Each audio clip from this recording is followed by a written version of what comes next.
Here on the starting page, you see the secondary style element, which stems from the logo, by the way, moving around as I move the mouse. Let's see how that looks on other pages by clicking the menu icon and navigating to the next page.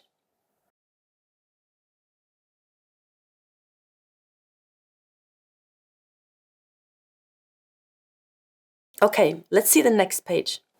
Consulting. Okay. This really looks stunning. The secondary style element of this branding is a unique design asset on every page above the fold.